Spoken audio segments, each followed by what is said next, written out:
Hello my dear friends, welcome to lucky education. और आज हम डिस्कस करेंगे डेली एग्जाम डोज साइंस का लेक्चर नंबर 6, जिसमें हम इंपॉर्टेंट क्वेश्चन डिस्कस कर रहे हैं। आज हमारा पूरा की पूरा डिस्कशन रहेगा, अपना एक चैप्टर है साइंस का, साइंटिस्ट वाला, वहाँ पर फोकस करेंगे।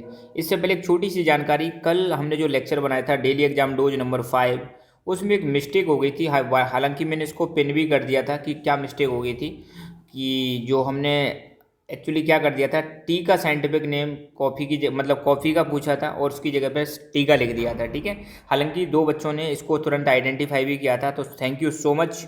एक तो इंदु गुप्ता और दूसरी है प्रति कुमारी। इन्होंने बताया था कि सर ये कॉफ़ी का कॉफ़ी अरेब का होता है, तो फिर हमने इसको एक्सेप्ट किया। ठीक है, तो गलती होती रहती है, it's not a big deal. तो आपने इसको आइडेंटिफाई किया, थैंक यू सो मच। ठीक है ना, क्योंकि जल्दी जल्दी में वीडियोज़ बनते हैं, टाइम अभी इतना ज़्यादा है नहीं मेरे पास, फिर भी मैं कोशिश कर रहा हूँ वीडियोज़ बनाने की। So thank you Indu and thank you Preeti. और आपको जो भी गलती लगे तो बिल्कुल हो सकती है फ्यूचर में भी मैं उसको एक्सेप्ट करूँगा प्यार से, है ना। तो ओके, आज की शुरुआत करते हैं। तो आज आपको ध्यान रखना है, 20 क्वेश्चन डिस्कस करेंगे हम, और 20 क्वेश्चन सीधे सीधे आपके होंगे चैप्टर नंबर 18 से। ठीक है ना। तो वर्ल्ड मैन ऑफ इंडिया किसे कहा जाता है, आपको पता है। वर्ल्ड मैन ऑफ इंडिया कहा जाता है डॉक्टर सालिम अली, इनको कहा जाता है वर्ल्ड मैन ऑफ इंडिया।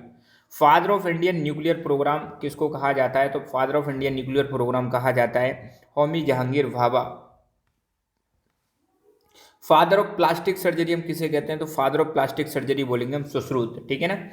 अच्छा, यहाँ पर कमेंट करके बताना है, सुश्रुत ने एक बुक लिखी थी, उसका नाम आपको बताना है, और वो किस लैंग्वेज में लिखी गई थी ये बताना है। हालांकि बुक तो खैर यहाँ पे मिल जाएगी आपको। सुश्रुत के द्वारा जो बुक लिखी गई थी वो थी सुश्रुत संहिता। ठीक है ना। और चरक चरक के द्वारा जो बुक लिखी गई थी उसका नाम था चरक संहिता। और ऐसा कौन सा इंडियन साइंटिस्ट था जिन्होंने बताया कि आकाश का और ओशन का कलर कैसा होता है, ब्लू कलर होता है, तो वो बताने वाले थे सीबी रमन। ठीक है ना। सीबी रमन को नोबेल प्राइज़ कब मिला, तो सीबी रमन को नोबेल प्राइज़ मिला 1930 में। किस लिए मिला था, इन्होंने रमन इफेक्ट की डिस्कवरी की थी, इसलिए इनको रमन नोबेल प्राइज़ मिला था। और आपको पता होना चाहिए वर्ल्ड का सबसे हाईएस्ट जो प्राइज़ है वो कौन सा है, नोबेल प्राइज़। यहाँ पर आपको कमेंट करके बताना है भारत का जो हाईएस्ट सिविलियन अवार्ड है वो कौन सा है, उसको आपको कमेंट करके बताना है। बाबा एटॉमिक रिसर्च सेंटर कहाँ पर है, तो बाबा एटॉमिक रिसर्च सेंटर है मुंबई में। ठीक है, और यहाँ पर एक कमेंट करके बताना है आपको कि भारत का सबसे पहला न्यूक्लियर पावर प्लांट किस जगह पर स्टैब्लिश किया गया था, ये चीज़ आपको कमेंट करके बतानी है।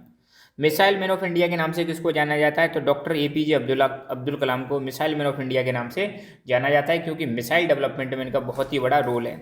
डीआरडीओ की आपको फुल फॉर्म बतानी है, यहाँ पर डीआरडीओ की फुल फॉर्म क्या है, साथ के साथ में इसरो की फुल फॉर्म कमेंट करके बतानी है आपको। ठीक है ना। चरक संहिता किस लैंग्वेज में लिखी गई थी, तो चरक संहिता लिखी गई थी संस्कृत, ये सही कर लेना। चरक संहिता किस में लिखी गई थी, संस्कृत लैंग्वेज में लिखी गई थी। यहाँ पर फिर मिस्टेक है। ठीक है ना।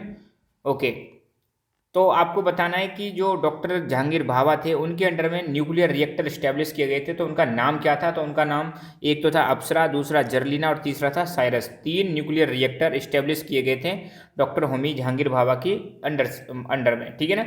न्यूक्लियर रिएक्टर क्या होते हैं, जिनसे न्यूक्लियर एनर्जी जनरेट होती है, उससे फिर हम इलेक्ट्रिसिटी जनरेट करते हैं। ठीक है ना। तो न्यूक्लियर रिएक्टर कहाँ पर यूज करते हैं, न्यूक्लियर पावर प्लांट में, जहाँ पर बिजली बनाई जाती है न्यूक्लियर एनर्जी से। ठीक है ना। डॉक्टर कलाम हमारे जो थे उनको कब वो भारत के प्रेसिडेंट रहे, तो ध्यान रखना भारत के प्रेसिडेंट बने वो 2002 में। और आपको पता है भारत में प्रेसिडेंट का टेन्यूर कितना होता है, 5 ईयर होता है। तो कब से कब तक रहे थे, 2002 से 2007 तक होते थे। चलो कमेंट करके बताना यहाँ पर प्रेसिडेंट का इलेक्शन डायरेक्ट इलेक्शन होता है या इनडायरेक्ट इलेक्शन होता है। ठीक है, और प्रेसिडेंट के इलेक्शन में कौन कौन पार्टिसिपेट करता है ये आपको कमेंट करके बताना है। हालांकि साइंस का क्वेश्चन नहीं है मगर एसएसटी का है और आपके सिलेबस में से ही पूछ रहा हूँ मैं।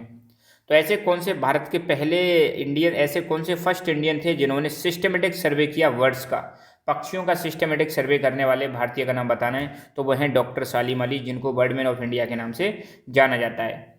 हु स्टार्टेड, इसमें हटा देना पी को, who started the Bengal chemical pharmaceutical works, तो बंगाल केमिकल फार्मास्यूटिकल वर्क्स ये जो कंपनी है इसको किसने स्टार्ट किया था, डॉक्टर प्रफुल्ल चंद्र राय, इन्होंने इसको स्टार्ट किया था। ठीक है ना। केवला देव नेशनल पार्क कहाँ पर है, जिसको हम बर्ड सेंचुरी बोलते हैं, तो ये है आपका भरतपुर राजस्थान में, और इसको इस्टेब्लिश करवाने में डॉक्टर सलीम अली का बहुत बड़ा योगदान रहा था। ठीक है, चलो आपको कमेंट करके बताना है सरिस्का कहाँ पर है, सरिस्का कहाँ पर है ये आपको कमेंट करके बताना है। ठीक है ना। और आपको कमेंट करके ये भी बताना है कि आप जिस जिस डिस्ट्रिक्ट से हो, आपके डिस्ट्रिक्ट में कोई नेशनल पार्क या वर्ल्ड सेंचुरी कुछ भी हो उसके बारे में कमेंट करके बताना है, मुझे बड़ा अच्छा लगेगा आप कमेंट करके बताओगे। तो आपके स्टेट में अगर कोई नेशनल पार्क है या वर्ल्ड सेंचुरी है उसके बारे में आपको यहाँ पे कमेंट करके बताना है, ठीक है।